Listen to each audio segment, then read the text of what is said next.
guys, welcome to another episode of Bro History. It's Henry Zmoda and Danny Abdeljabbar. What's up, man? How are you? Chillin', man. It is German Father's Day today.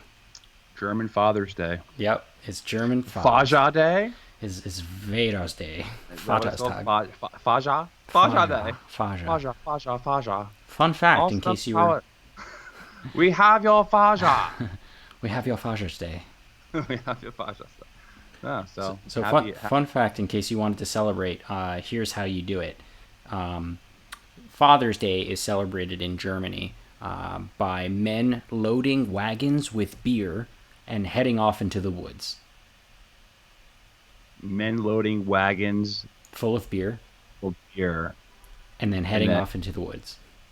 Huh. That doesn't sound incredibly creepy. Sounds like a good time to me. It sounds like something. It sounds like a homeless guy getting alcohol for underage people. That's what it sounds like. That's the operation that's being orchestrated right there. Maybe.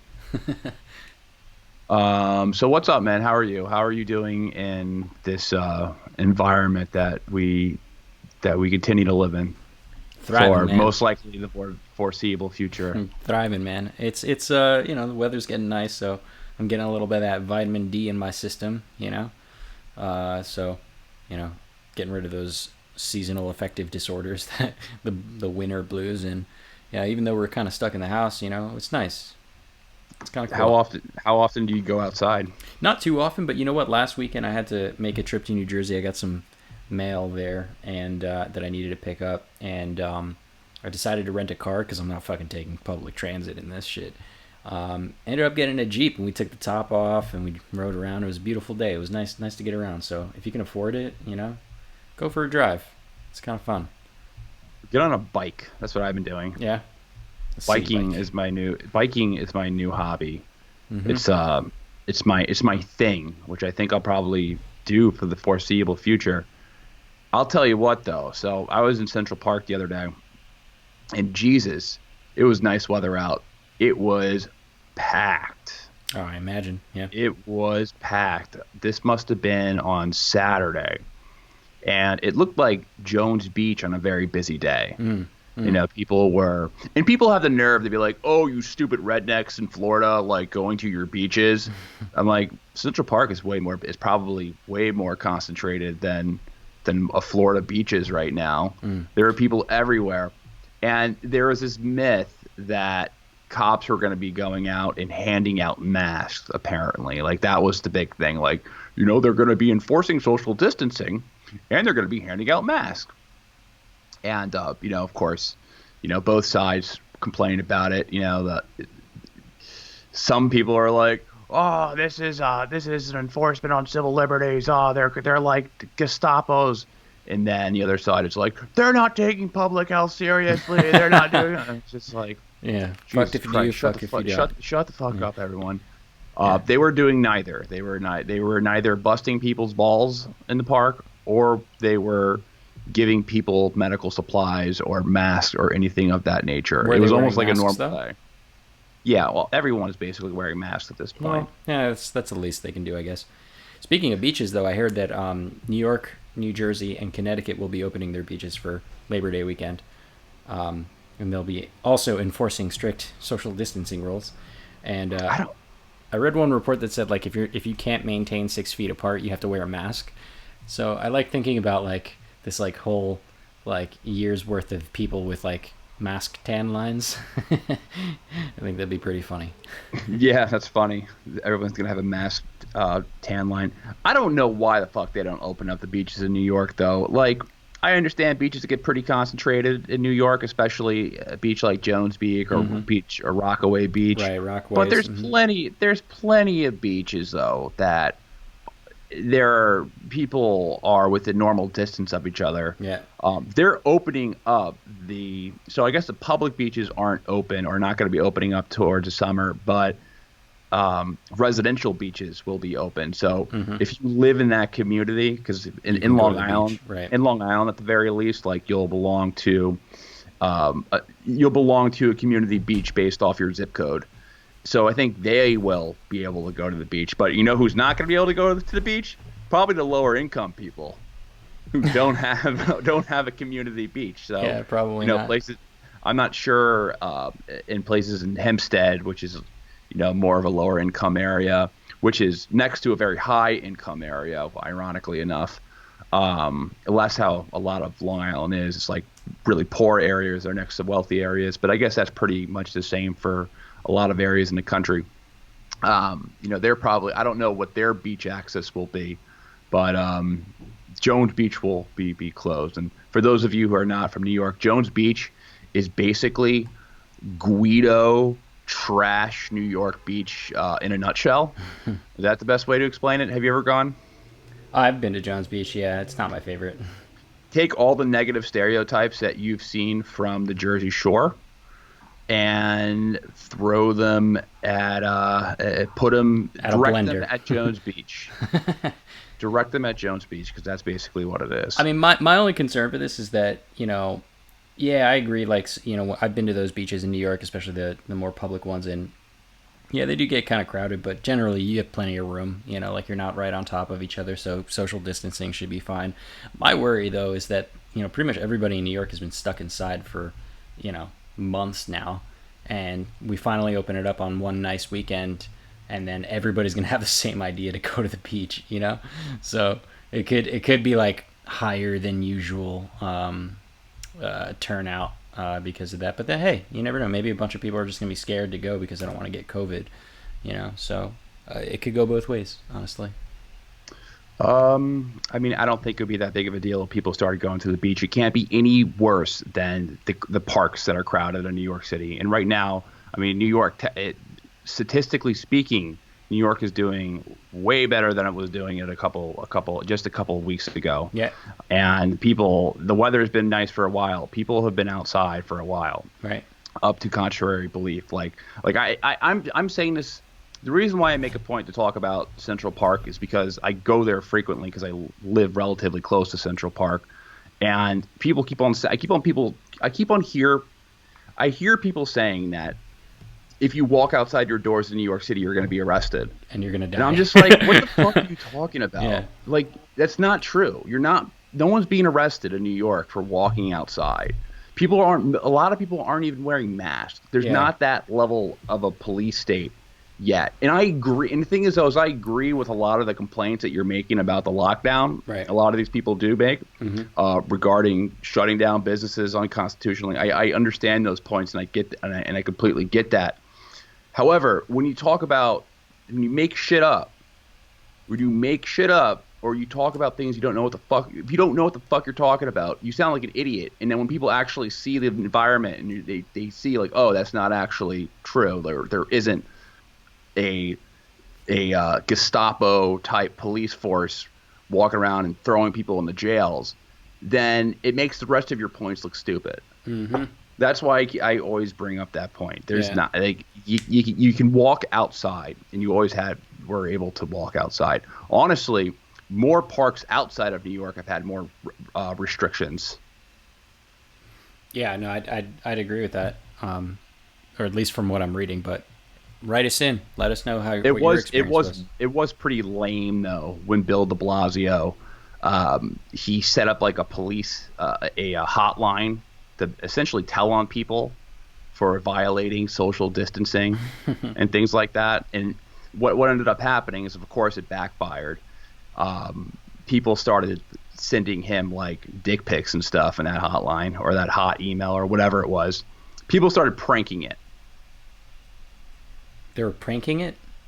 Yeah, they were sending like dick pics and they were calling him Hitler and just all this stuff. It backfired. The responses were negative to this I guess a contact form that you fill out online to tell on Snitches get stitches. grocery. Man. Hey man, if you start a police state, it undermines the culture of the country. This isn't North Korea. I hear that. It's funny. One last rant before we start getting into actual topics today. So I'm on my bike, on my nightly, strange, bizarre night bike rides that I do now. I'm going through the park and I see a bunch of Utes Utes? Ewes. The two ewes, Hmm.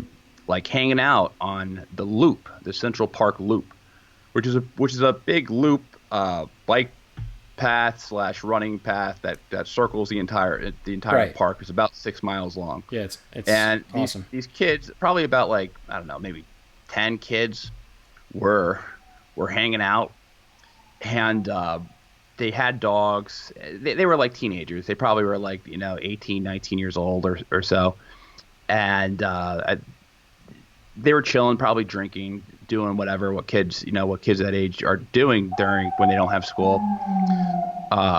They see me on a bike, and one kid just gets up and he's like, "Yo, it's Popo!" And they start dispersing, and I'm like, these kids thought I was a cop on a bike. On a Like, what the city hell's the bike? matter with them?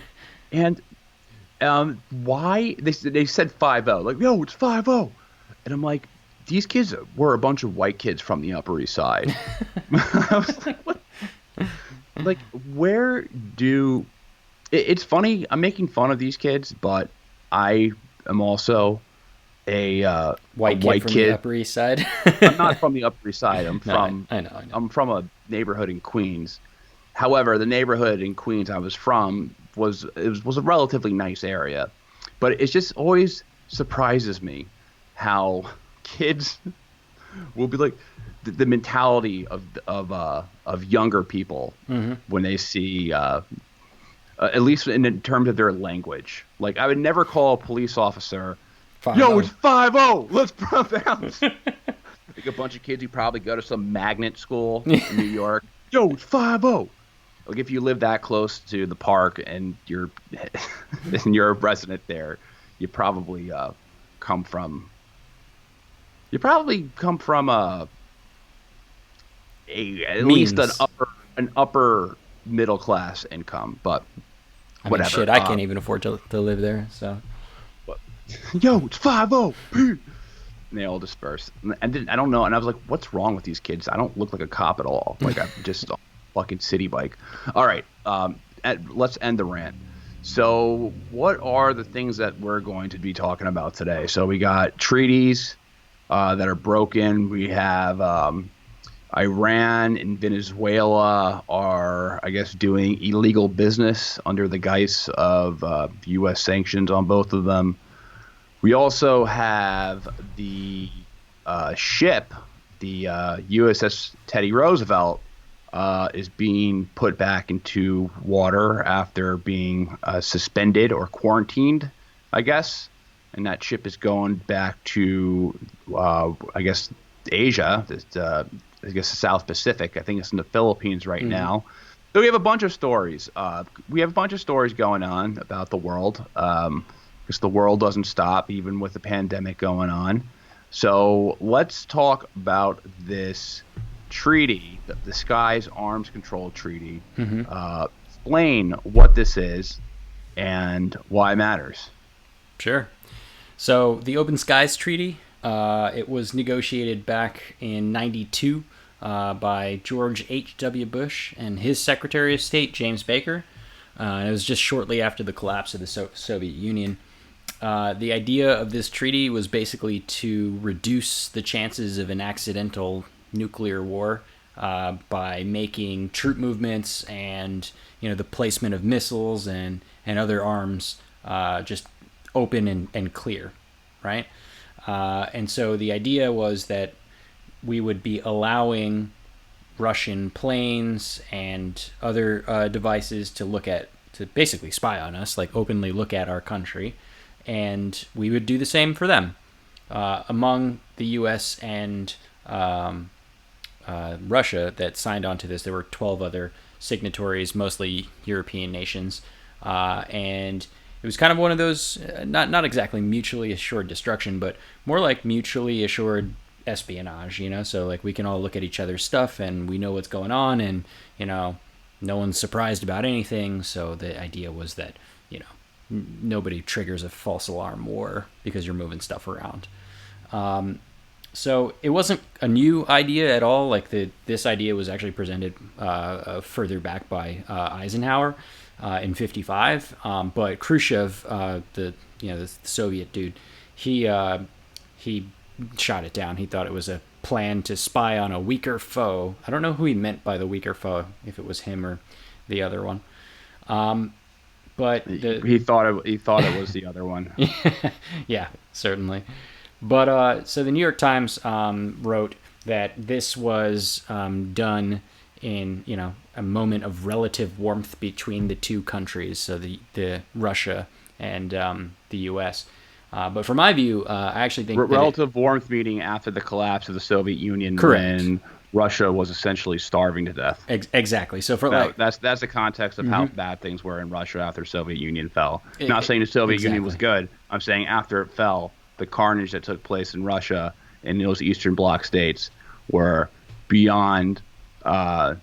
They're beyond of what you probably experienced. There was mass starvations. Millions of people died. It was a mass poverty, and all the assets of Russia, of the former Soviet Union, were purchased by oligarchs. Right. But yeah, go on. I just wanted to add that. That was the relative warmth between the two countries that the New York Times says. Relative warmth when the Clintons pumped it up with aid. So from that perspective, I actually think that this was just like a necessary action for Russia, for the new Russia, because after the collapse of the Soviet Union, as you point out, their geopolitical position, to say the least, was a bit rocky, right? And I think this was an opportunity for them to gain more balance with the U.S. And obviously the U.S. wanted to be able to openly spy on them as well, so it was just kind of like, hey, let's just agree to spy on each other, like it's cool. I think it's a pretty good idea in general. So the thing about this treaty, though, is that it's not super relevant anymore, because, or at least it's certainly not as relevant as it was in '92, or even when it finally went into effect, which wasn't until 10 years later. That was in 2002. And the reason why is because modern commercial satellite photography is cheap and widely available. I mean, if you got a smartphone, you got Google Maps, you can see everything. Obviously not as good as like if you flew a plane, right over their space and use some dope cameras to take pictures of specific areas. But let's be real, we've probably got some dope satellites in the sky that people don't know about that can do just as good.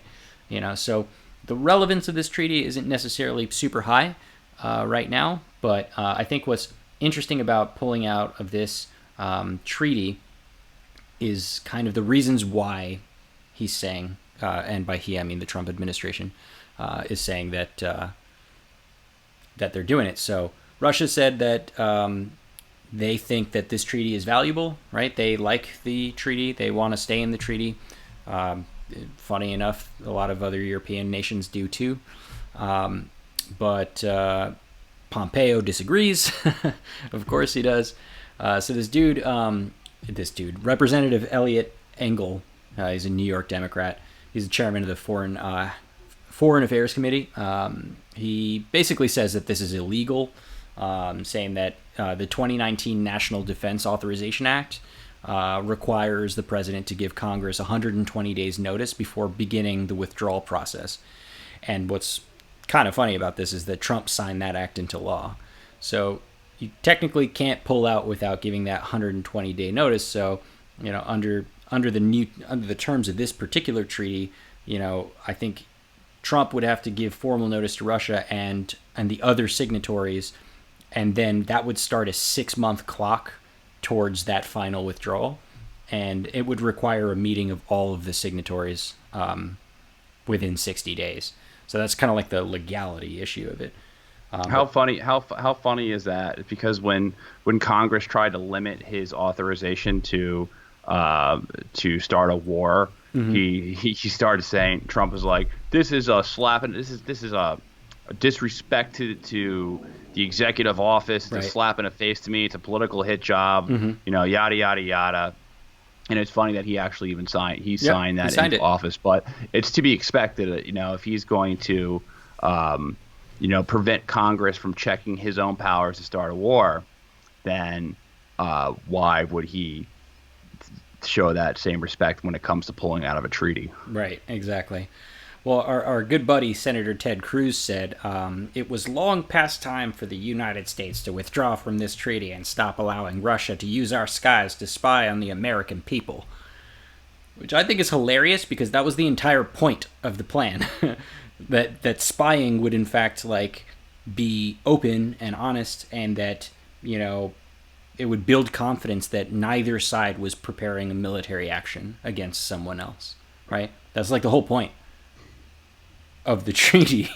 It's not like they were using it nefariously. Like they were doing what we intended. It's like you show me yours, I'll show you mine type of thing, right? Exactly. So, it's like showing the cards, I think a bunch of like American officials have complained that Moscow was violating the Open Skies Accord by like not permitting flights over cities that where we believed Russia was deploying nuclear weapons that could reach Europe, and like basically stopping flights over major like Russian military exercises. But what's dumb about this is that satellites are the main source of gathering intelligence right now, and satellites aren't affected by this treaty.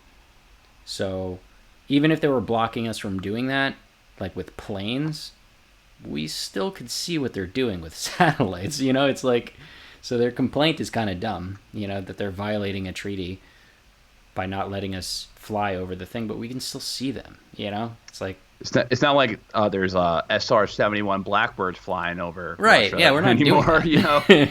We're not doing that shit. Funny point, Trump was super mad because there was apparently a Russian flight that flew directly over his golf course in Bedminster, New Jersey in 2017. So he was pretty steamy about that. He got mad that a Russian flight flew over his golf course. Yeah, because they're spying on me. There was a commercial flight. No, it's probably one of the like reconnaissance flights or something like that. I don't know the exact details, but he probably just got mad. He probably just got mad for the fact that it disrupted his golf game. He was like, yeah, trying to play golf. You can't be getting the noise is so loud. You made a tremendous noise. I once swung a 7 on the back 9. I said, Russia, thank you for the emails, but don't fly over. In some classified reports, though, the Pentagon and some other intelligence agencies have claimed that Russia are also using flights over the United States to like map out infrastructure that could be hit by like either weapons or cyber attacks and stuff like that. But again, this isn't violating the treaty. That's kind of the point of the treaty. Like we can spy on each other, right? And not to mention, I'll bring it back again, all of this information is publicly available on Google Earth and from other commercial satellite photography. So I don't really see why we're all pissed off about Russia doing something wrong. I think we're fishing for a reason to get out. That's what it sounds like to me. Yeah, I think Trump, they just want, I guess what they're thinking is that they just want flexibility to do what they want as far as foreign policy is concerned. Mm-hmm. They don't want to have any treaties that they could possibly break. I mean, because it's kind of moot when you think about it, because it's not like the Russians don't have satellites up in space. Right. They have a space program. Right. They have a good space program. Yeah, they have a good space program. I mean, we use their rockets to go to space. Yeah, we use their space stuff. Yeah. Whenever you see like an interview with NASA or guys who just got back from the International Space Station, they're always like, hey, I want to thank our colleagues like Mikhail Mokugalov, and stuff like that. So it's just interesting to me that that they made such a huff about this aircraft. It's probably not. It's pretty dumb. I mean, is it? I mean, is there like what can the aircraft do? Like, is there an advantage to spying with an aircraft over a satellite? I'm sure there are advantages. I just don't know about. Yeah, you can definitely get better like imagery if you're like in the air rather than from space. Like first of all, you're closer, and second of all, there's like atmospheric interference. So like if you're in orbit or in low Earth orbit, the atmosphere itself makes it harder to image, but like we can take fucking pictures of like a black hole a billion light years away. I Yeah. think we can take some pictures of the Earth from space, you know? So like it's kind of a moot point. And to your point about flexibility, I think pulling out of this hurts their flexibility, right? So I'm sure that we still want to go and fly around and spy on Russia, but if we pull out of the treaty, they're not going to let us do that anymore. Yeah, like yeah, we gain the point that they can't fly planes over us, but do you think they're going to let us fly planes over them? Like we're backing ourselves into a corner. I think we have more flexibility by staying in it. But you know, like this also pisses off a bunch of European countries who are also signatories to the When I treaty. say flexibility, not in terms of like flexibility to sanction and condemn other countries for making more things illegal for them to do. That's what I meant by flexibility. I hear you. They want the flexibility to impose sanctions and pretexts to enforce sanctions on Russia if need be. Right, and they think that the treaties are like holding them back from doing that. Is what you're saying, right? Yeah, I mean, in Russia, that's the same thing. Like, you know, every country does this, or a lot of countries do this, where they want to keep their options open if they want to eventually become start antagonizing something. Well, I mean, you know, to finish up my point on that, I think, you know, it's pissing off a bunch of European countries, you know, especially the Baltic nations, you know, who use this treaty to be able to fly into Russia and make sure that they're not like massing hella troops on their border, you know. You know, basically, you know, this brings us to like a bigger point, you know, and I think you're kind of touching on it. It's like, you know, the U.S.'s intention, or at least the Trump administration's intentions, to just start pulling out of treaties so that we can have more like, I don't know, political flexibility to do whatever we want. You know, this is actually the third time that Trump has renounced a major arms control treaty. So 2 years ago, if you remember, he abandoned the Iran nuclear accord that Obama put together. That was an interesting flop. He was just getting our money back. Sure. He was just getting billions of dollars back because Obama gave the money because Obama, for some odd reason, he just wanted to give Iranians the Iranian Cash. Government money. Yeah. He just decided to give them cash. Yeah, totally. And when I say that, that was their money that we froze inside U.S. banks, financial institutions that we just didn't let them have. that's the reality of it. Like, it was money that they had in money we US. basically stole. We took from them. We're like, nope, you can't have this money back. Right. They're My money. I guess under the sovereignty of U.S. financial institutions. Right. And they did it under the pretext that, I guess, you know, one of the two major pretexts that we hear every single day that we're reminded of is that, you know, pick one or two. Iran has a clandestine nuclear weapons program, and there's, you know, six months away, according to Benjamin Netanyahu, from building a nuclear weapon. It shows you when it goes to 5 months, we're all going to hell in a handbasket. Or, you know, Iran is the largest sponsor of terrorist movements in the world by their, you know, via their Shiite militia proxies and Hezbollah. By and their Obama money. And the Iranian Revolutionary Guard, which is now a terrorist group. So, that was a big can of worms. Yeah. But yeah, that was one. And then what was the other one? So the other one was, we actually talked about it in the last episode, which is last year we left the Intermediate Range Nuclear Forces Treaty, so the INF. And that's the one where we can't build intermediate and short-range ballistic missiles that are nuclear armed. And we pulled out of that one, saying that Russia was breaking the violations. But in actuality, we pulled out because we want to get China into the mix for that, because they weren't in this agreement, and they have hella intermediate and short-range ballistic missiles, like a lot, way more than us, a lot. and Trump was just pissed off that we don't. Hey, they got the missiles. Why can't I have the missiles? If you know what, I'm pulling out of the thing. So that was that. Um, what's interesting is that when he announced that he was going to withdraw, he said, as he did today for this particular treaty, that the Russians would come back to the table and would try to seek a new deal. And to this day, Russians have not come to us asking about setting up a new intermediate range nuclear force treaty. So, you know, there's that. So I guess this begs the question, Henry. Are we just gonna go ahead and pull out of all of the treaties that we have with Russia?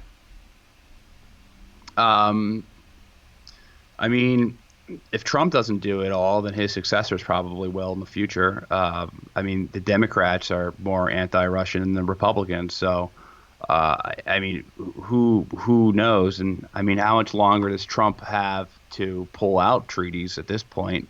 It's really kind of a coin toss of who's going to win the presidency. If before coronavirus, I would have told you, I would have speculated or predicted that Trump would win, but now, I mean, I don't know. I don't see that as likely now. And it's kind of funny because you kind of switch. You think that Trump's more likely to win now, Yeah. and now Joe Biden doesn't have a chance. And I switched over since the start of March. But maybe I'm wrong. My political predictions don't tend to work out or tend to ever happen. So maybe that's a sign that he will win. However, what else can he what else can he pull out with Russia? There's New START. Yep, that's the big What? one that everyone's talking about right now. A lot of people are talking about pulling that. Obviously the JCPOA is one. Uh, and then the INF treaty. That's another big one with Russia. But the biggest one, the one that's got everybody the most worried, I think, is the New START treaty. And this is the one that is between the U.S. and Russia that limits the number of deployed nuclear missiles to 1,550 each. And a lot of people think that this is just us setting up the pulling out of the Open Skies Treaty. That was 30 years ago that we did that. This one is going to expire. New START expires in February. And Trump has been talking a lot of game about how China has to join the U.S.-Russia nuclear arsenal treaty. But, again, we see Trump, like threatening to or actually pulling out of a U.S.-Russia treaty because, big boogeyman China isn't being held to the same standard. And I think, it's kind of a fair point to want to hold China to similar standards as the U.S. and Russia on certain military treaties. So, like with the Intermediate Range Nuclear Forces Treaty, that INF, it kind of makes sense to pull out of that because China wasn't being held to the same standards because they've ramped up their production of those weapons by a lot. They have a lot of them. They have a lot more than us. And we have none because we were in the treaty. So like I get like China's an up and coming power. Like we want to also, cut them into that deal. But for this particular one, the New START one, like China's not even And close. can you explain though to me because I'm not even sure really like I have an idea of what it is, but what is an intermediate range nuclear weapon? I don't have my notes up on me here, but paraphrasing here, it's like intermediate ballistic missiles go like 500 to 1,000 kilometers, right? And the reason why we are limiting those is because with the INF was because we didn't want Russia setting up short and medium range ballistic missiles on the border of Eastern Europe to hit Europe, and they also didn't want us lining up intermediate range ballistic missiles on the eastern edge of Europe to hit them. So that was like a quasi mutually assured destruction setup. Are these the same things as a strategic nuke or not a strategic nuke? Tactical What's the nuke. fucking tactical nuke? A tactical nuke? Is this the same along the same lines as that It's type of? slightly different. Tactical nukes are lower yield nuclear devices, so like not big boy fat man or big bombs, not the giant ones that we have to load up onto an intercontinental ballistic missile that flies across the fucking world. These are lower yield nuclear weapons, but still nuclear weapons. But yes, you could arm an intermediate range ballistic missile with a tactical nuke. Yeah, you can totally do that. And that's kind of the point of this treaty, was to say, let's not build any of these. Let's not do that because if we start building those things, then we're just going to put them on each other's like doorsteps, and somebody might get trigger happy at some point. So it was a good idea not to. But China wasn't a part of it. And China is not even close to the arsenal of Russia or the U.S. Well, as far as nukes go, right? They have thousands of intermediate range like ballistic missiles, which we don't even have any, right? Which is why I kind of understand wanting to pull out of that one, even if I disagree. However, for the nuclear treaty, the next step one, China doesn't even have close to the U.S. or Russian arsenal of nukes. Right now, they have like 290 deployed nukes. To get anywhere close to our levels or even beyond, they would need to 5x their stockpile. I'm not saying that's impossible, but it's a fucking big move, to just suddenly spring up 5x your nukes and not have us notice that, So, I think here's an interesting quote. So Trump, what's the added value of having 5 times, having over 1,000 nukes? Like, with 290 nukes, you have I'm more not than sure enough the to blow size. I'm not sure. China has 290 nukes. With their nuclear arsenal, isn't that enough to be a peace weapon? Right? Yep. Like, isn't that enough? Yep, isn't that enough to deter more than enough. any country from striking Beijing with a nucrular weapon? Yeah, knowing totally. that they're probably going to get, they're going to lose New York, or you're going to lose Belgium. Or Brussels, or you're going to lose Moscow. You're going to lose Tokyo. Lose yeah. No, it's more than enough. Obviously, this is like you have to pay attention, because you have to pay attention to the delivery systems as well, right? Because you can have 290 nukes sitting on shitty rockets, and that doesn't do you very good. But if you have good delivery systems, good intercontinental ballistic missiles, 290 is more than enough. 1,550 is fucking overkill, But again, in order for them to join this treaty as it stands, I think they would have to 5x their nukes just to match us, right? So Trump said this. He said, "There's a chance that we may make a new agreement or do something that puts the agreement back together." He said, "I think that's what's going to happen. Is we're going to pull out, and they're going to come back and want to make a deal." Jesus, I hate reading Trump quotes because he speaks like a fucking idiot. Basically, what he's saying. Did you hear him say that he came out positively negative for coronavirus? That's hilarious. That's hilarious. He's like, I tested positively negative. I actually didn't hear him say it. I just read the quote, but it was something along the lines. He's really hard to quote, man. But you have to in this context, because he happens. The water was wet. The water came wet. It was very wet storm. Big water, ocean water. Puerto Rico's an island in the middle of the ocean. No, it is wet in the water next to the island. Anyway, so in a nutshell, what this guy's trying to say is that he wants to try and make a deal happen where they pull out, and everybody else is going to want to come back to the table and make a deal. That's the logic that they have, because he's so smart. And from my perspective, Trump doesn't want to negotiate with Russians on this particular deal. They want to restrain China. That's what they want to do. This is the real like reason why they're even considering pulling out of this. So, as I mentioned before, that treaty was formed when the tensions were at their absolute highest with the USSR, right? This is specifically limiting our nuclear yields, And, the incentive here was to, prevent an apocalypse, right? Even though 1,500 definitely fucking more than enough, right? So while I think we already maintain enough nukes to blow up the whole fucking world many times, I don't think anyone's arguing that there is a strong possibility of nuclear war with Russia right now or anytime in the near future, right? So there's no threat right now. So without the threat of a nuclear war, what would incentivize Russia to want to rejoin a nuclear treaty? Like, why would they want to join if they don't feel at all threatened? You pull out, all right, cool, whatever. We're going to do what we want now. Why should we join? You're not going to bomb us. I'm not going to bomb you, you know? So, I guess even more importantly, to my point that Trump doesn't want to negotiate with Russians, he wants to restrain China.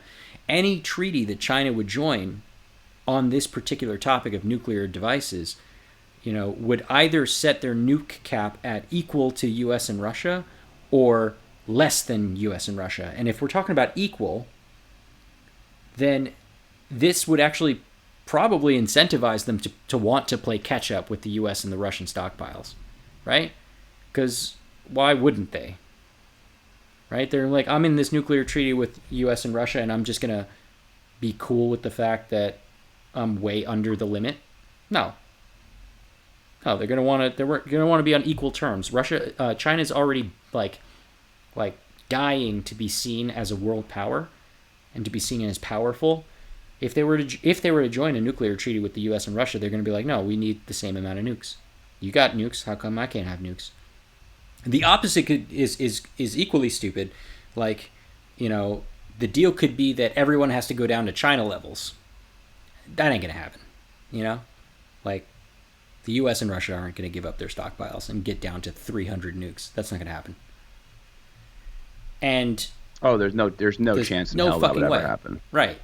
And there's no fucking way that we would set up a deal, which is something Pompeo offered as an option. He said not every country needs to have the same number of nukes in a nuclear deal, right? There's no fucking way that China's going to join a nuclear treaty and say, yeah, it's cool. I'll take the 300 cap. You guys have the 1,500 cap. Like, why would they join that? Why would they do that? Doesn't make any sense. So, here's a quote from the New York Times. It says, so far, the Chinese have indicated no interest in limitations on their own nuclear arsenal, which is about the fifth of the size of the United States and Russia's. And some critics of the administration's approach say they insist on Beijing's participation is a poison pill to scuttle the treaty. So, I mean, I kind of agree. I mean, I would like to see them go down to 300, but that's most likely never going. There's no chance in hell that's ever going to happen. To me, it's just like these nuclear treaties. It's always hard for me to digest like the political grand scheme, like the geopolitics of it all, because 10 nukes, 20 nukes, isn't that enough of a deterrent to depending on the yield, yeah, and the delivery system, yeah, totally.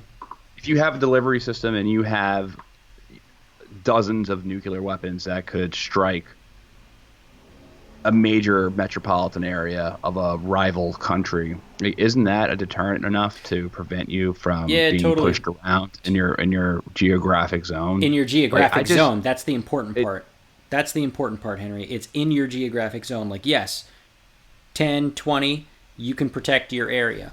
But with hundreds, over 1,000, you no longer, like, you have enough, like, armaments, enough weapons to start putting these things on submarines, on bombers, and strategically locate them all over the globe so that you can deliver them from all different angles, right?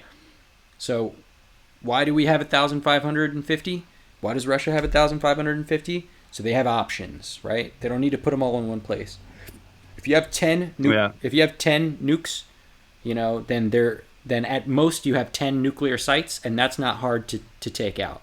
If you have 1,000, like, good luck finding them all. We got nukes everywhere. Yeah, I guess that's a good way to think of it. You can project power with a larger weapon arsenal, but isn't 300 enough to project power? Probably. I mean, all right, how many submarines do you need to arm with nukes? All of Like them. you need all, like Yeah. every single submarine in the Atlantic and the Pacific Ocean is All going of to be your armed with bombers, nukes. like, yeah. More so like every. I'm guessing that I'm not guessing.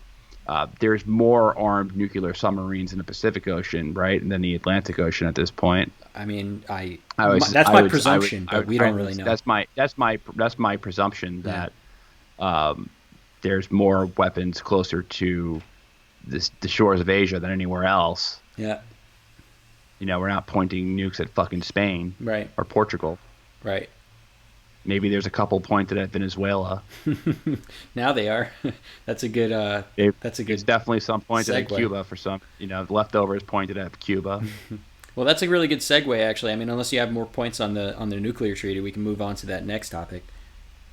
Yeah, you want to talk about this thing with Iran and Venezuela? Hell yeah, hell yeah. So, Is that what you were thinking of? yeah, totally. Um, yeah, so that's pretty interesting. So, Iranian oil tankers.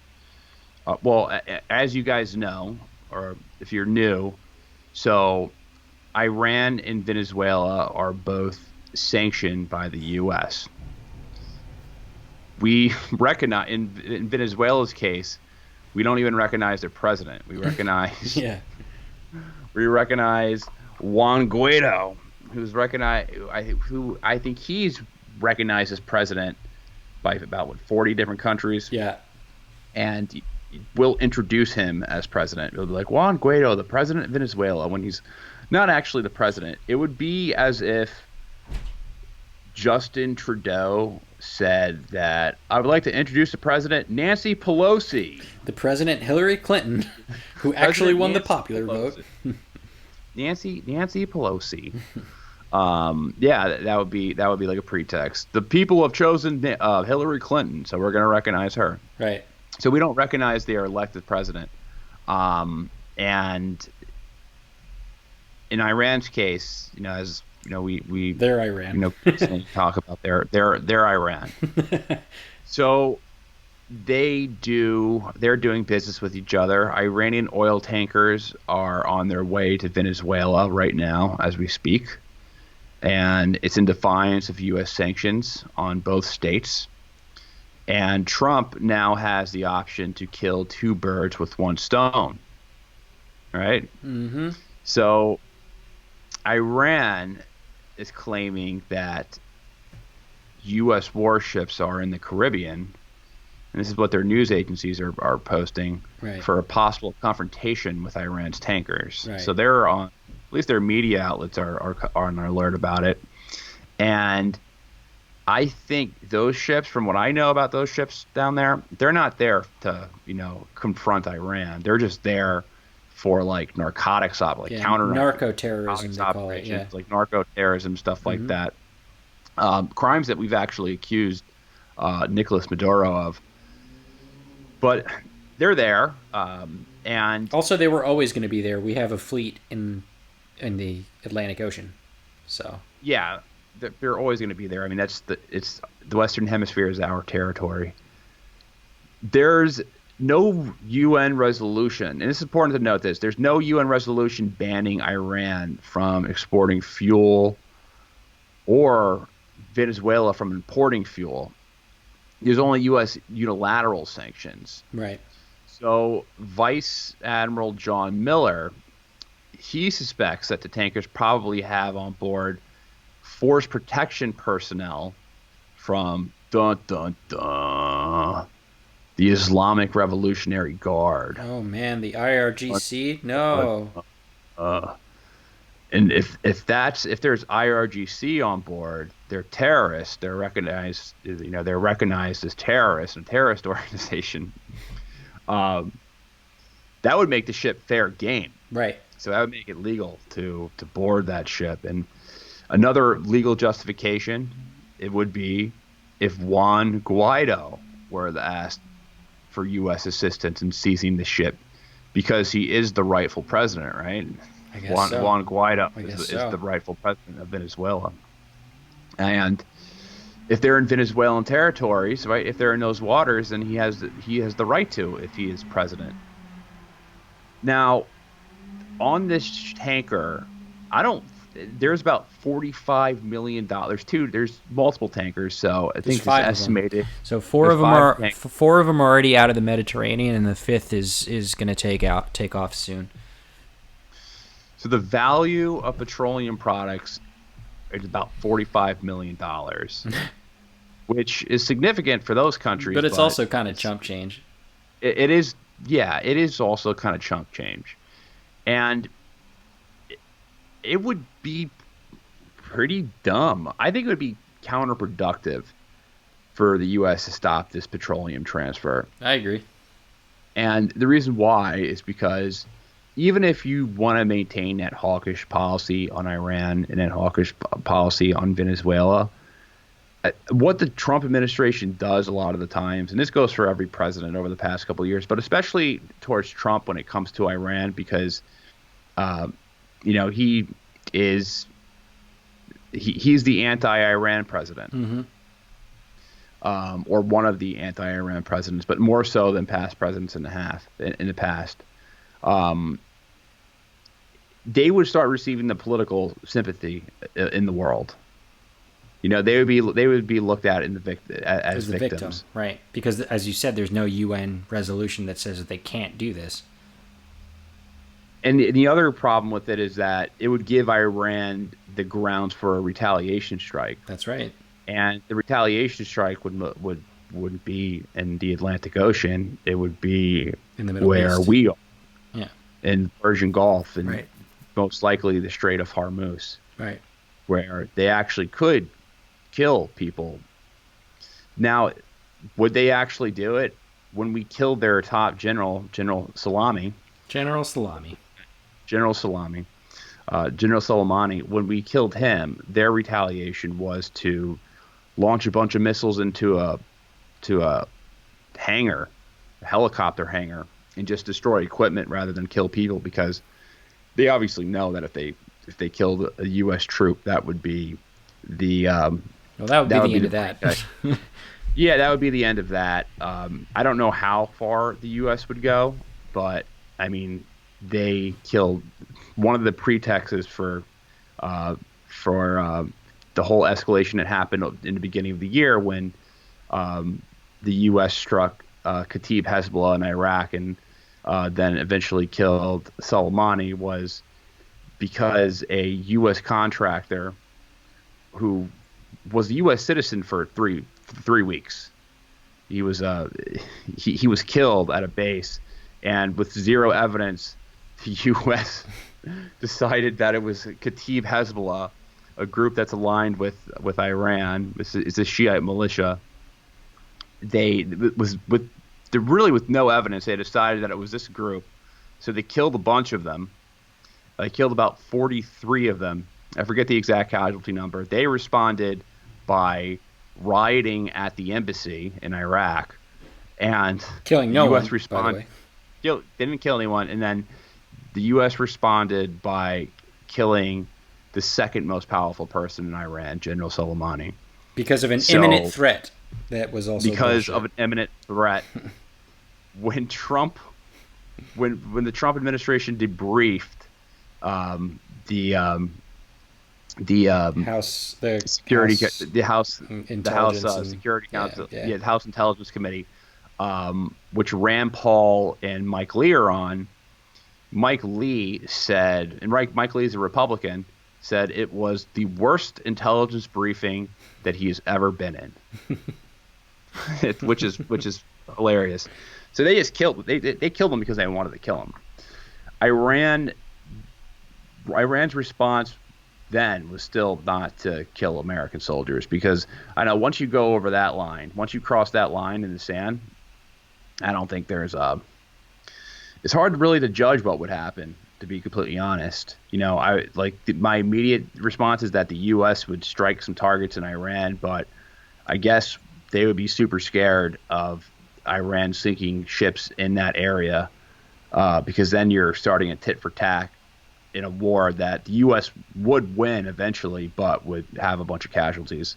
And what would they even accomplish? what do you even accomplish by going to war with Iran? Like, what is the national interest? Liberating the What is the Iranian national people, interest?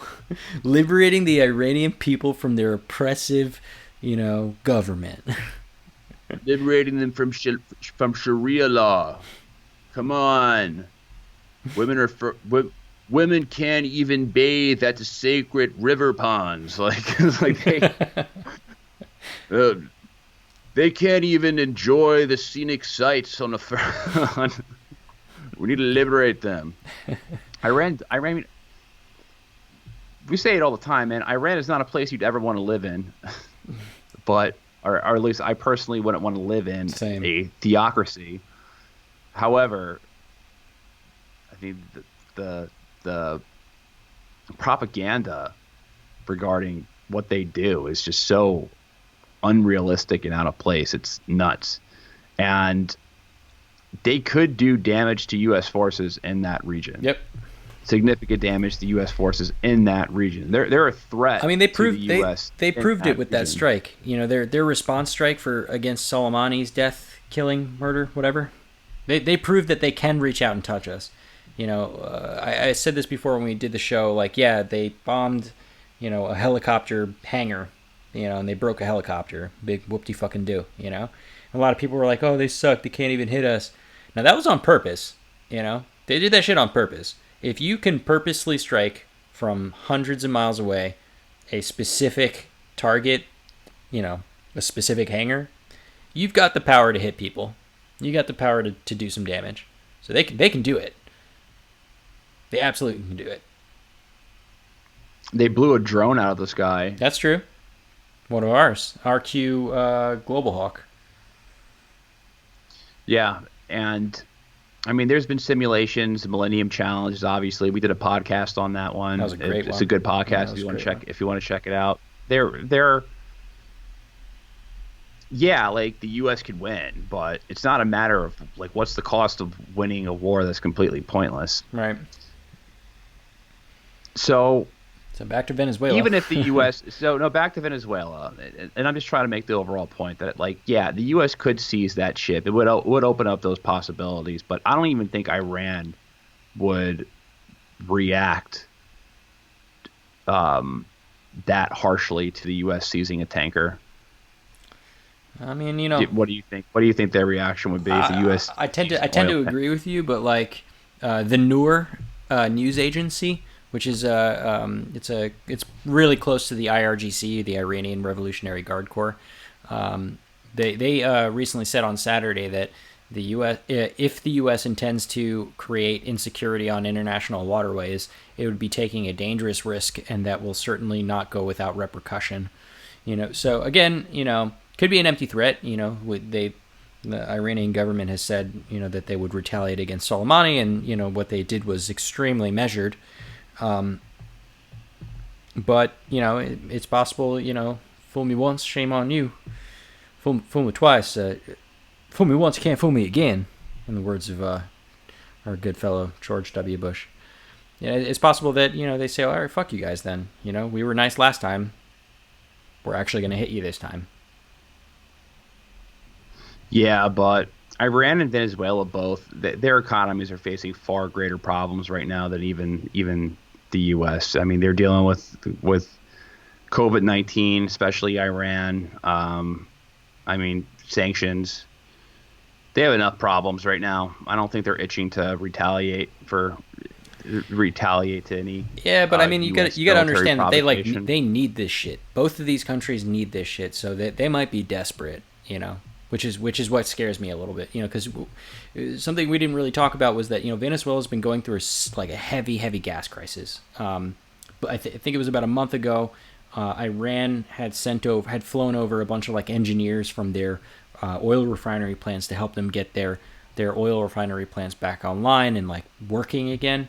And they sent them parts and stuff like that. And it was all through I believe it was a private company that was doing it, which is why they were able to do it without too much of a lip from the United States. But the point is that Venezuela right now is hurting for gas among many other things. They need gasoline. They just need it, right? And while they are a pretty big country and they are a refining country, Uh, they just they just need a quick injection right now. They need the support, and they're being sanctioned by the United States, so they can't just tap on their neighbor's door and be like, "Yo, Brazil, you got any oil?" They can't do that. So the only friend that they have right now is Iran. Now Iran's got a similar problem. Well, they got a bunch of problems, but their similar problem is that they're also dealing with coronavirus. They're having, they're strapped for cash. They recently just applied for an IMF loan, you know, and they need Venezuelan gold. Like literally, Venezuela is going to be paying them for gold. We know this because Venezuela just recently tapped some of the banks that they have gold in the UK to pull some of the gold out.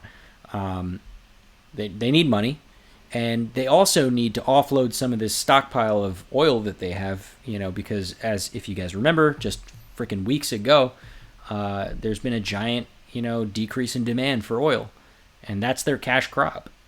So they're just sitting on oil right now. They don't know who to give it to because they can't just sell it to anybody because they're on sanctions. So it was like a match made in heaven. Venezuela needs oil and they have gold. Iran needs to sell oil and they need gold.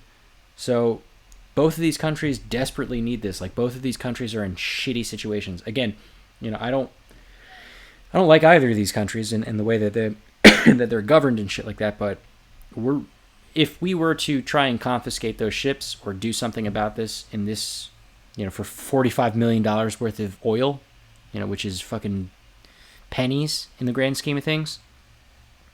That's what The Rock makes in 2 movies. I know. This is pennies. This is not the fight to pick. But if we were to do something about it, I feel like they'd be desperate enough to protect themselves. And right now we just found out, just literally today, that Venezuela said that they're going to be sending out their navy to protect their ships. So we're not just going to stroll up and pluck them out of the sea. Apparently they're rolling deep. I don't really know the specs of the Venezuelan Navy, to be very honest. I don't, but I can tell you with confidence that it's nowhere near as good as the United States Navy.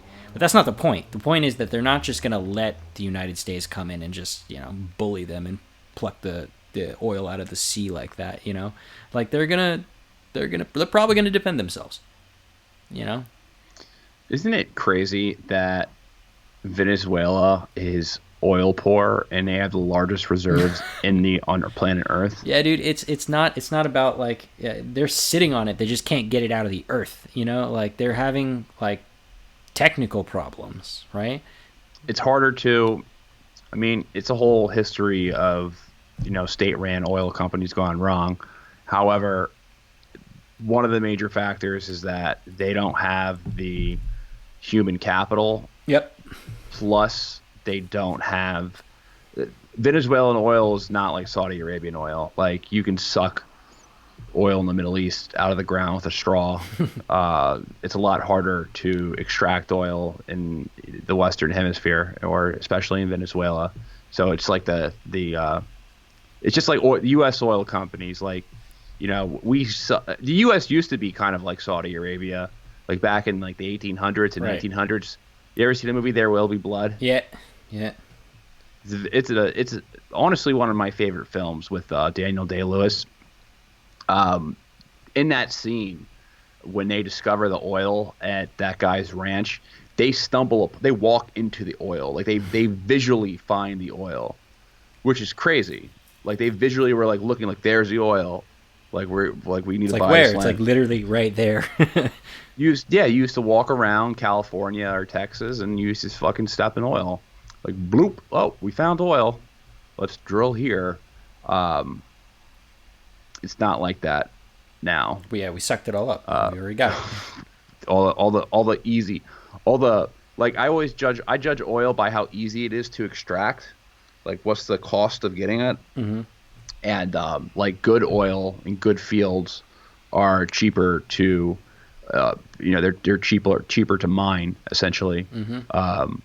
But it's more difficult in Venezuela, so it's not the same thing. But that's why they can't get the oil. They can't get it. it's like you put They it don't like they a don't have the industry. They don't have the industry to do it. They just don't have the industry to hire venture capitalists that will invest want a to go billion on dollars oil on a rig, exploration right? and oil, Exactly. yeah, who want to pay for rigs and the refining equipment. Like Hmm. they just don't have the industry to do all of that. They have had a terrible economic system for a long time now, going back to the 1950s. They've had a messed up economy. I mean, they've had their high points where they've had good times, but overall it collapsed in in the 2000s. So they have enough to worry about too. And obviously, I always try to like step away from like coronavirus arguments because I just like don't know that much about medical stuff. But from what I've heard, and this is what I kind of expected, is that coronavirus is going to get worse in South America during our summer months Yeah. because it's their winter. But Right. wait a second, Venezuela is over the equator, so we have the same seasons. Yeah, we do. Yeah. Yeah, So that doesn't okay, make a so ton I'm of sense. bullshit. That doesn't make any sense whatsoever. I forget I said that. Edit this out. Um, so, but Brazil has opposite seasons. So I was speaking in the From context of Brazilian them. terms, right? South American Yeah, countries, in right? Brazilian terms. Um, Never mind. Let's just say I'm right. All right, it's winter in Venezuela now. No, I'm kidding. It's just But is it yeah. is it getting worse? Is it getting worse there? Do you know? I Have you don't know, heard man. I'm anything? I'm barely keeping up with the U.S. I don't have time to look at I know. I'm Venezuela right barely now. keeping. I'm barely looking at. What are we Um, at? 95,000 or something like that deaths here. I have no idea what Venezuela has. yeah, Danny, you really should be paying attention to. You call yourself worldly, and you don't even know the death count of coronavirus in In South American Venezuela. countries. In Venezuela, how Excuse how me. dare you? So unprepared for this podcast. All right, that's besides the point. They're both have fucking problems. So that's the point in a very drawn out way.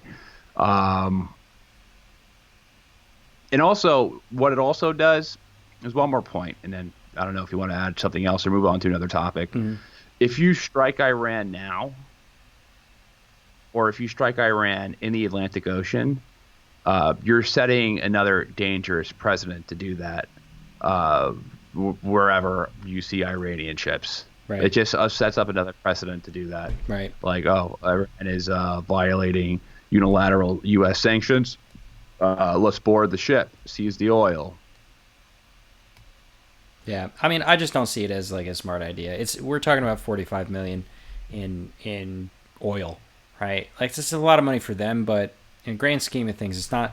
You're not going to fund terrorism with 45 million dollars like that. Like they're going to use that to make sure that their country doesn't die. It's that's the way it is. You might as well be supporting Hezbollah yourself. That $45 million will be circulated to Iranian proxy forces in the Middle East, who will start working on a nuclear reactor to bomb the United States of America and Tel Aviv. We need to stop them now. Do you ever hear their Iranian Congress? They say death to the USA. All right, BB. Iran is 6 months away from victory. Six months. All right. Do you have anything to say about that, or No. anything else, or do you want to move on Yeah. to the next? Let's move on. Let's move on. Because we are an hour and 10 minutes right now. Yeah. So we use like the last maybe 15, 20 minutes on this last point. All right, what's the fuck?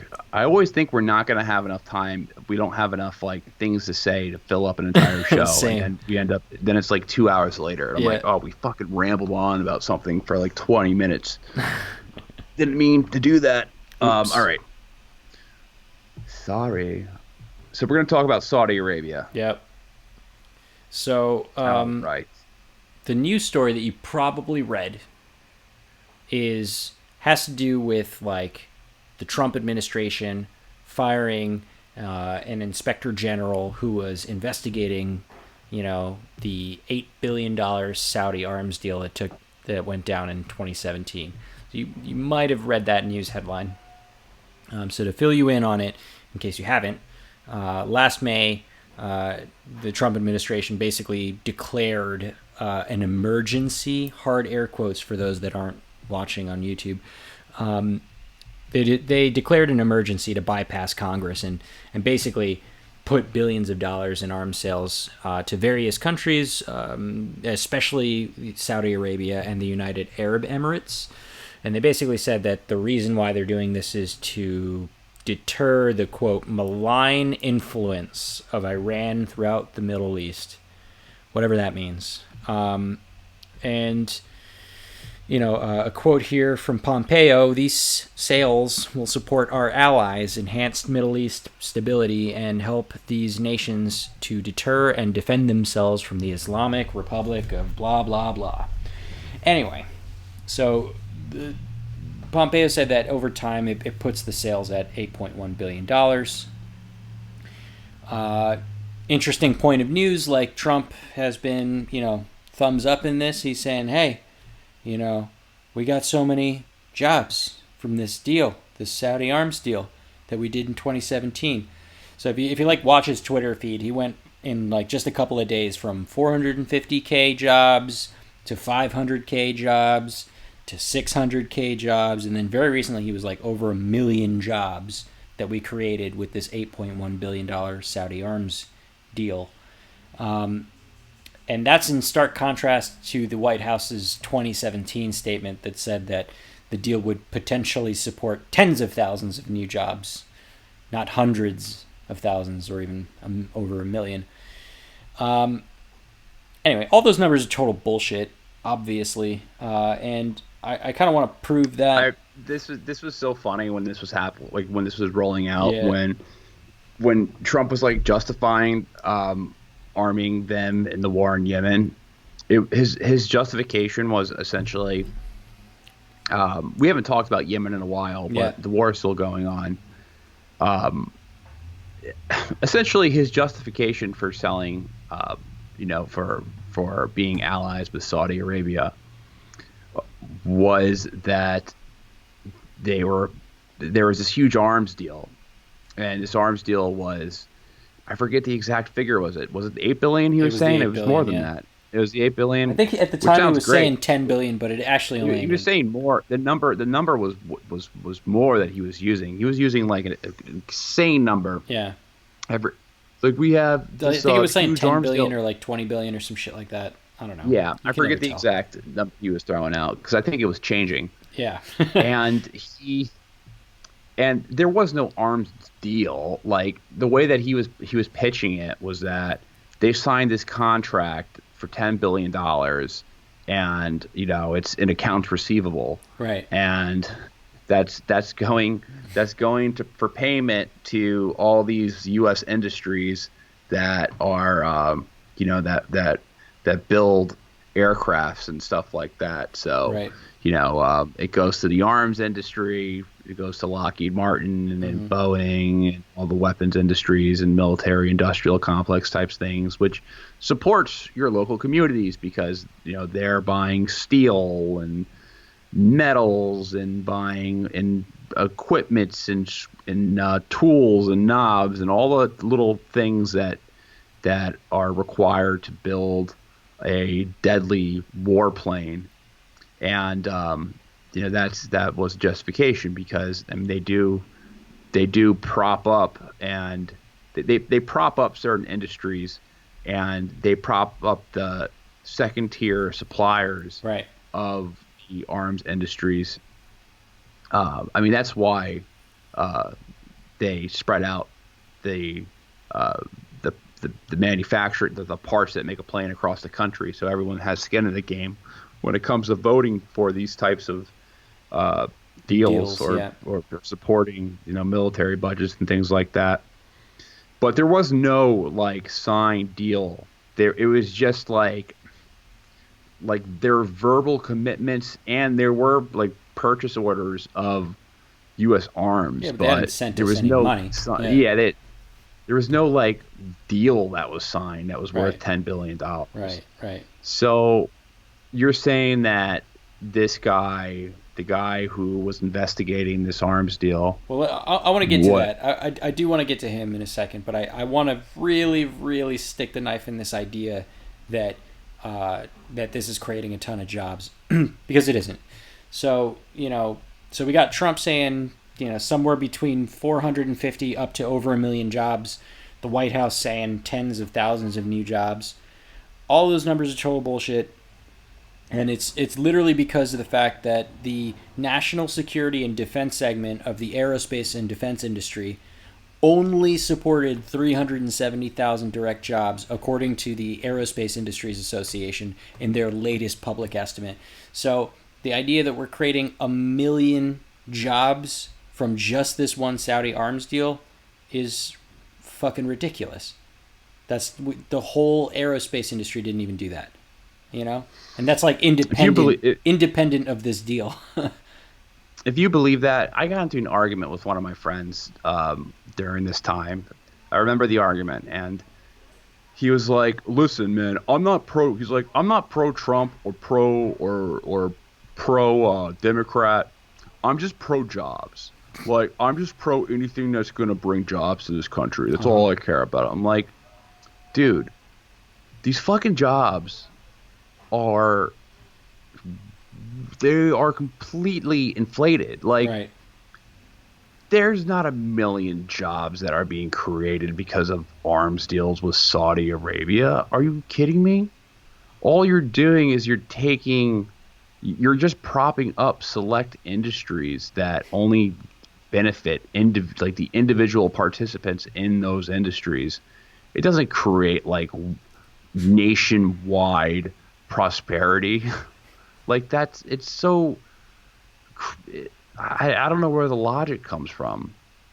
I mean, If you want to create more jobs, then if you stopped this type of government favoritism where you have like where tax dollars goes that go into that they are used to prop up certain industries, and if you had more tax incentives for other companies, then that would create more jobs. it's true. I mean, look, the truth of the matter on this is that the actual number of jobs that this potentially created is probably closer to 20,000, and this is according to the Center for International Policy, which is based in Washington D.C. They put out a 38-page report on it, just today. And kind of coming back to the Yemen thing, this arms deal really, like, there was kind of bipartisan condemnation about this. A bunch of lawmakers were pissed off because they were saying, this emergency is bullshit, and also Saudi Arabia is a human rights violator. Why are we giving them weapons? So this dude, William Hartung, he was the co-author of that report that I referenced, and he said that the most obvious example has been the administration's dogged determination to continue sending arms to Saudi Arabia despite its brutal war in Yemen, which has killed thousands of civilians in airstrikes using U.S. supplied bombs. And also, despite unprecedented efforts by Congress to stop U.S. support from the war in Yemen and to stop arms sales in Saudi Arabia, the Trump administration has gone full speed ahead. And if you ask the president about why, it's all about jobs and profit. So if he's going to talk about jobs, we should give that some scrutiny, which I thought was a sick burn, because he actually puts the numbers behind it, and there's just no numbers. So, all right, let's come back to the headline that you probably read, and that's the Inspector General. So we got this Inspector General guy. His name is Steve Linick. He's an Obama appointee. And Pompeo confirmed this Wednesday that IG, who Trump fired last week, was investigating a massive arms sale to Saudi Arabia, right? Democrats said on Monday that basically he was probing how the department pushed this deal through the gates, despite the fact that pretty much everybody in Congress didn't want this to happen.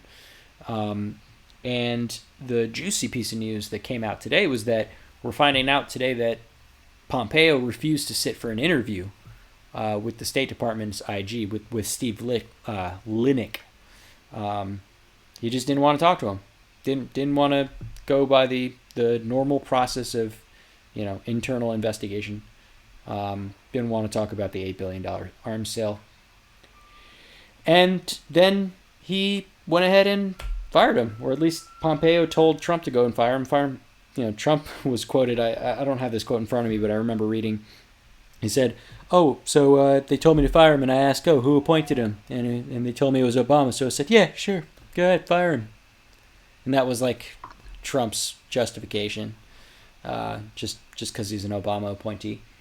And I guess the crazy part about this, and what's also pretty funny, is that this guy, the Inspector General, is also investigating Mike Pompeo's use of a staffer to do errands for him. Allegedly, he's sending his like staffers to like go walk his dog and like get his like laundry and stupid shit like that, which I think is hilarious and a gross misuse of taxpayer money. But I just think it's funny. Like, he was looking into his dirty laundry and also this arms deal, and they booted him. That sees fucking do his fucking fat ass's laundry. Yeah.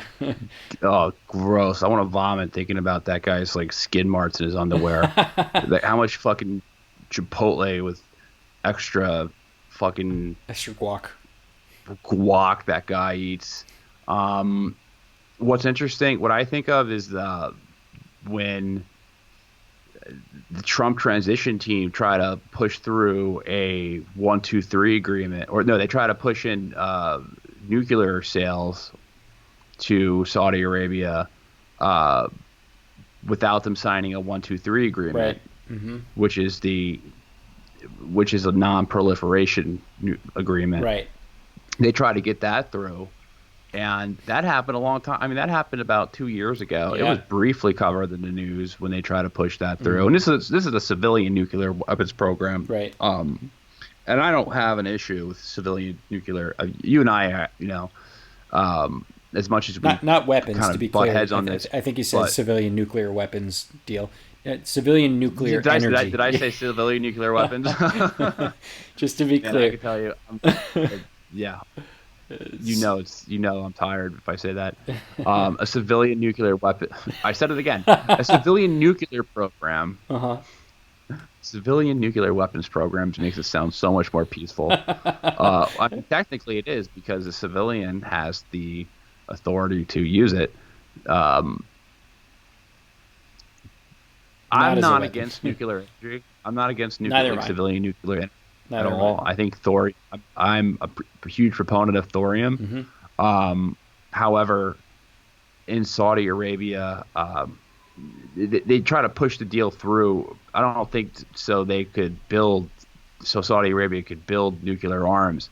I think it was just kind of one of those get-rich political schemes, because I think this involved Michael Flynn. I think Michael Flynn was on the board. Yeah, he was. And I think there's some other guys. There were some other generals on the board of this this nuclear energy company. Right. And they try to push us through because they served as consultants to this company. Right. They stand to benefit from it. Yeah. They stand to profit from it. Mm-hmm. And for the love of God, I could not understand why this whole fucking Ukrainian thing was investigated, and now it's turning out that Flynn wasn't guilty of anything on this front. And now you go over and you see like a clear sign of corruption with Saudi Arabia, but that shit's not touched at all. Like that, there was like some minor articles. Vice had a piece on it, but there wasn't very much coverage of this at all. And it was just really surprising to me that no media outlet really made a big deal over this. And it was right after Jamal Khashoggi murder as well. Right. When all eyes were on Saudi Arabia. You know why that is, Henry? Why they don't investigate shit like this? And I'm not going to say it's like military industrial complex, and I'm not going to say anything like, like we've got like backdoor deals with Saudi Arabia. I have a simple answer for this. Obviously, I thought that the Ukrainian investigation was justified, at least the investigation itself. We disagree on that point, but I think one thing we can agree on is just that it was simple, right? Trump had a phone call, and he asked him to do a favor, and everybody got upset about it. And I'm not talking about No. I know. I was talking about the Michael Flynn, right? But going to jail. Right. Well, what I'm saying is that the reason why we're not investigating things like, the arms deals, or not the civilian weapons programs, why we're not investigating, trying to push through nuclear deals without going through a 1, 2, 3 treaty, is because that shit is mad complicated. I know. Like that shit is hella complicated. No, What's no. with the hella? I've never heard you say hella before ever. I don't know. Maybe I'm just Hella, California vibing today. did you see some street kids saying hella? You picked it up. Yo, we got hella Um, popo outside. yo hella, yo 50. Um, yeah, it is complicated, but I felt the timing was right to cover the story. Yeah, for sure. Honestly, I think that honestly, it's really not that It's complicated. not, but like Like it's hard to it's say. not that complicated. Like you have people who are financially benefiting Hmm. from them trying to push through a nuclear deal. It's not a weapons deal, it's a civilian program deal, but they're supposed to go through the proper paperwork to sell this type of technology to another country. Right. Well, I mean, they could that's be not like as Israel juicy as a and phone steal call. they could just be like the Israelis and steal the nuclear Yeah, technology they from the could. US. They could. Um, but here's I think the reason why they didn't touch the story because it opens up a big can of worms and it exposes what the operations are in Washington. Like it exposes the whole uh, basically conspiracy of generals and former intelligence officers and former CIA, former military guys retiring and then getting these positions on these as consultants or having their like spouses hired as consultants to these either these arms companies or to Energy nuclear energy companies. companies and energy companies in Hunter this case. Biden rings a bell. Yeah, Biden. It's all corrupt, and I think opening up cover on that, it would just add more attention to the overall corruption, that overall corruption that takes place in those Washington circles. Like, you move up the ranks in the military, you move up the ranks in some intelligence department. After you're done with that, you'll get a nice cushy job, and that goes for politics as well. Like, Hmm. if you are a lobbyist can't physically give you money. Like they can't say like, hey, who's somebody who gets a lot of money? Why Mitch I'm so bad McConnell. with names today. Mitch McConnell, Harry Reid, or yeah, probably. hey Mitch McConnell, hey Mitch McConnell, or hey Lindsey Graham. Oh, hi Do there. you? Oh, hey, Hey, oh, hey. how can I help you? Oh, you're a lobbyist? What can I do you Hmm. for? They can't physically like deposit money in your bank account. That would be illegal. But what they can do is You that they scratch my can. back, I'll scratch yours. Well, I'm not gonna be a senator forever. How about you say this? When I'm done, I have a job with a corner office right on the ninth floor, and I get to look at that hot young intern's butt who played college lacrosse. What's his name again? Well, Bobby? yeah, what's his name? Bobby? I like me, Bobby. Can you make him my assistant? Um, My so personal assistant. personal. So I don't think that there's other ways to compensate them, and usually it's their employment terms after that, or a family member's employment terms, such as their spouse, will get hired. So I think it kind of unravels that type of corruption, and that's why, and it's corruption that both parties are extremely guilty of. Like there's no immune, like there's not one political side who's less guilty of this than the other one. Both Republicans and Democrats both do the same thing. Like you could take someone like Adam Schiff and Lindsey Graham. Right. They're both huge war lobby guys. They're both probably very opposed on a lot of the wedge issues that people fight over all the But time, at the end of the which day, they're I'm both going to get the same tired cushy of. job, right? But yeah, at the end of the day, they go through the same political processes. They're basically the same people, but just on a different tribe. They play Mm-hmm. the same roles. So I think it exposes that bipartisan corruption, which is like always the worst. The corruption that both parties undertaken is usually the worst type of corruption. Um, because I mean, if you had principles, you wouldn't become a politician. I don't think people with principles really gravitate to politics. Here's the rule: the only good politicians are former doctors. Or like Ben Carson. He's not a very good politician. I just meant to say Ron Paul. Oh. Well, I got your That was my comment. say. Um, yeah, but like lawyers and stuff are the worst. You Yeah, know, totally. I just never. I guess you're a politician, so Yeah, I am. Former politician, but you're a politician nonetheless. politician. But I feel like that it's just like that weird desire to control people.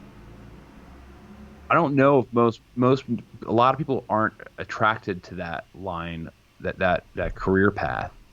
Like I've had a lot of friends who've worked in politics or political offices as like Right, assistants, or they've interned them right. Work on interned campaigns and shit, yeah. and most of them are turned off. They're like, man, I thought I wanted to do it because I'm into this sort of stuff, but once I work there, I freaking these people are suck. They're terrible. Yep, I can attest Um, to that. Yeah, it sucks. yeah. One of my buddies who's I should leave him out of it. I don't want to bring up his name, but he told me some very interesting stories. Um, but yeah, that's all I got to say on that topic. All right, Do you want well, to add any context?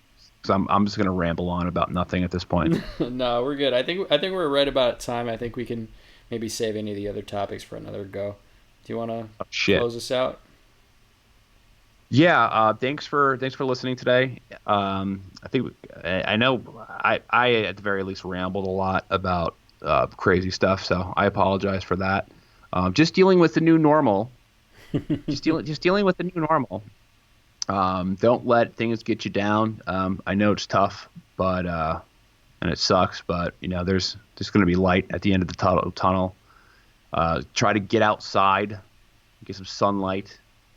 If you have access to a park, you should go to that park and rate and review the podcast if you haven't rated and reviewed it yet. If you enjoy it, that helps us grow. So press the little 5-star thingy if you're on iTunes, and then write a nice review. That's a good way. And then if you're watching on YouTube, then subscribe to the podcast or press the little like icon. I think that's everything that we need to plug, right? Or do we need to say? No, no, I'm playing us out right now. You're hearing their music. Peace. Peace.